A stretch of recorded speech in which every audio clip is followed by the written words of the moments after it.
ค่สลับที่ความหมายก็เปลี่ยน科学科学วิทยาศาสตร์学科学科รายวิชา牙刷牙刷แปรงสีฟัน刷牙刷牙แปรงฟัน马上马上ทันทีทันใด上马上马ขึ้นบนหลังม้า故事故事นิทานเรื่องเล่า事故事故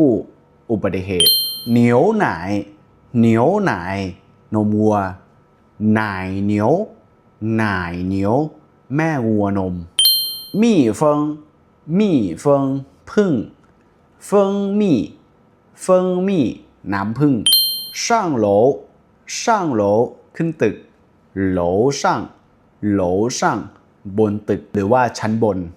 ผมชื่อบินครับเป็นคนจีนแท้ๆรับสอนภาษาจีนเน้นพูดเน้นฟังใครอยากสนทนาภาษาจีนเป็นนะครับสามารถเรียนกับผมได้พิมพ์สนใจหรือทักข้อความเข้ามาได้เลยครับ